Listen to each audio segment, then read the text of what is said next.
Stoyan. What an absolute epic. Right from the beginning, I was hooked and I knew that I was going to be on quite the journey, and it did not disappoint. Deeply steeped in the drama and the commitment to this eeriness and the emotional weight. And it allowed the mystery to just grip me as a viewer. The music was exceptional. It just held that intrigue and that almost spiritual outer worldliness to an atmospheric high. So a huge kudos to the music composer. I loved the haziness of the shots, the muted tones to the design. It just really added to that level of mystery and that unease that permeated the piece. Wide, sweeping story of forces that run the world, of releasing humanity from their guilt, destiny and resentment and love. Just really big, and I found they nailed it. Great editing, and I love the stylistic devices and effects, including that choppiness element when moving into the more supernatural elements. It just fully jolted me into the piece. Stoyan was an interesting movie. I didn't particularly like it. I just felt the plotting wasn't good. It tried to be horror. Wasn't a good horror film. I didn't feel that scared by it. It was about a kid who is the messiah of this pagan Buddhist cult in Europe. I don't know, specifically in Europe. And this mother, the kid is taken from his mother, and the mother's looking for him. That's the main premise. And you're meeting all these interesting characters. One detective is interesting, but overall, it's just didn't meld together. It wasn't a really good movie. Try to talk about reincarnation and things like that, but it just wasn't very good at all. In terms of cinematography, and the cinematography is fine, but in terms of transitions and what it was trying to say was just very not cohesive. So I didn't like it.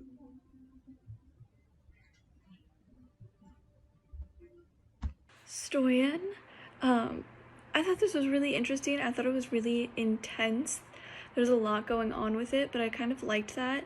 That they had these kind of parallel storylines almost with the detective and then with the woman and her son, and obviously trying to find her son in the first place and then, work through forgiving these men of her past and things like that, and how they eventually intertwined the stories together. I liked them approaching the story like that, because then it continued to keep the story moving, and it kept you really engaged because you're trying to figure out how her forgiving people is going to get her back with her son, and also what is going on and what the detective is trying to figure out and piece together.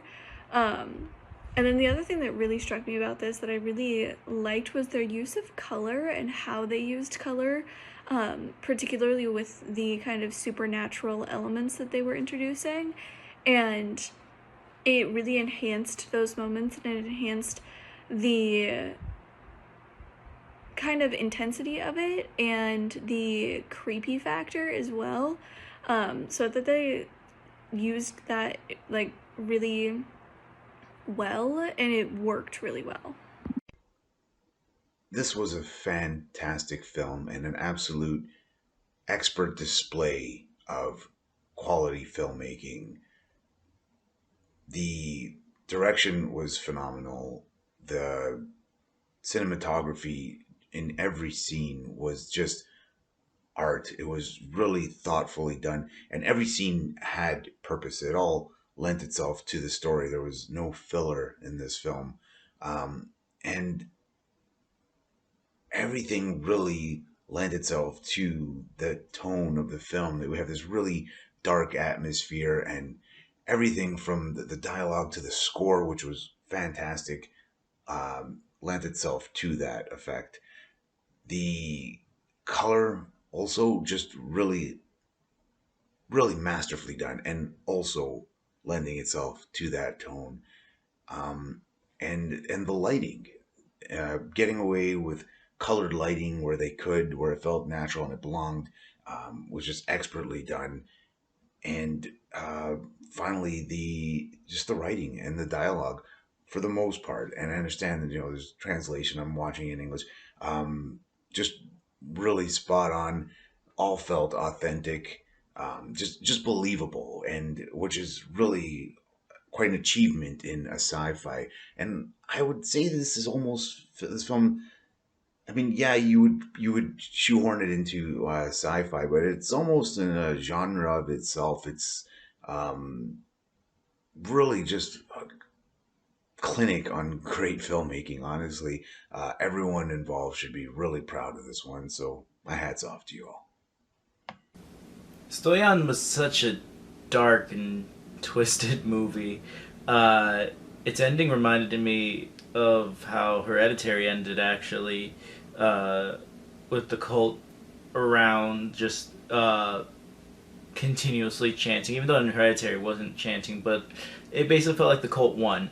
Uh, and one of the biggest things I wanted to talk about is just how much it sets its tone. Uh, the movie is, well, the feature is ripe with dark imagery. The audio is phenomenal in putting you in that setting, and my favorite part was actually the lighting. It created such an otherworldly, supernatural feel to it, and the entire experience was phenomenal. This is for the feature film, sci-fi feature, Stoyan. I actually thought it was a very, more of a, not just a sci-fi, but like a psychological thriller. And there were parts of it that actually reminded me of my favorite movie, The Shining. I don't know if it was the music and the snow, but it was especially in that part where they're showing, I want to say it was like a parking lot with snow, and the music, just something about that reminded me of The Shining. And I love that film. I really, really liked this film as well. The cinematography, the camera work. There's a scene where the detective guy, I think his name is Israel, is walking to his car and the camera just following him for a long time. I thought that was really well done. This definitely was not a low budget movie. This movie was so good. I think it's going to get picked up, and it should be in the theaters. I just thought it was that good.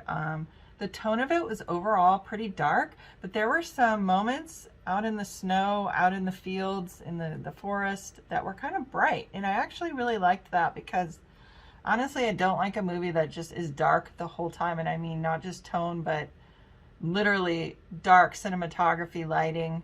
I like that there were moments that were brighter in this one as well. And it got really deep. Sometimes I don't like movies like that because it's hard for me to follow every character and figure out. I'm very over analytical and overthinking, but this one wasn't really hard for me to follow. Just the end a little bit. It was a little much for me, but I already had the whole gist of it at that point. And I really liked this message of forgiveness, and especially I think it had some generational curse message, and not bringing something from one generation into another, especially a mom to her child. If the mom is burying her child, I mean, because they're so close physically and bonded physically, that you have such an impression on your children, and you don't want them to carry on your unforgiveness and your demons into the next generation. There's so much to this. But I think for me, that was kind of the overall message. And I've actually thought about that a lot in my own life. Just some things, that go from one generation to the next, and how you have to stop that pattern at some point. And wow, it gave me the chills when I realized this woman was actually killing people, not just forgiving them. I just thought it was really well done. I mean, there's nothing bad about this, except I got a little bit confused at the end. That was about it. That could be I'm an overthinker. I think the message was basically that, and it was really cool the way they did it. I really liked the coloring, the shots, where some of them were kind of just like the effects of the shots being kind of jumpy, just had a surreal feeling. You weren't sure what was real, what wasn't. It had you guessing the whole way through on the edge of your seat. Just some of the scenes, like in the I guess the detective's office were really cool. I liked how they were lit because it seemed a little smoky and like dark, but not really too dark. So kudos to everyone that contributed to this. All of the actors were really well cast and grounded and professional and really good at their craft. And I just appreciated this film a lot. The depth of it, the smart screenplay, because I feel like the writing did explain a lot without, you know, it took the audience's intelligence into consideration, but also kind of did explain it for those that, you know, because it was a lot of characters, a lot of different, you know, a couple of different things happening at once. So I appreciated that they did that, but without dumbing it down too much. It was very intelligent. Well done. You guys are going to do amazing, and I really hope to see this in the theaters, on Amazon, on Netflix. Good job, everyone. All right, I just finished watching Stoyan. I hope I'm saying that correctly. This was a really great film. The quality of this film was incredibly high in almost every aspect. The acting, right from the beginning, is a very moody, creepy. There's a sort of surreal vibe that's really maintained with the aesthetic and the cinematography in particular. The film feels like such a large-scale idea, a major motion picture, and it really follows a lot of classic concepts in terms of horror and sci-fi tropes. There's so many very striking images, not just within nature, but in sort of single shots. The woman with the tree coming out of her face, the guy's mark on his neck. The ending scene obviously is incredibly captivating. The entire film has a great sense of scale and style. I think that really translates to another language to sort of all types of audiences, and it really has a feel of a high level of detail and a high level of intent when in creating this concept, and it works hard into feeling like an original concept, even though it's playing out in a genre that's quite ubiquitous. I thought that just the overall craftsmanship within this piece was really, really great, and I really did enjoy it. It was a great piece.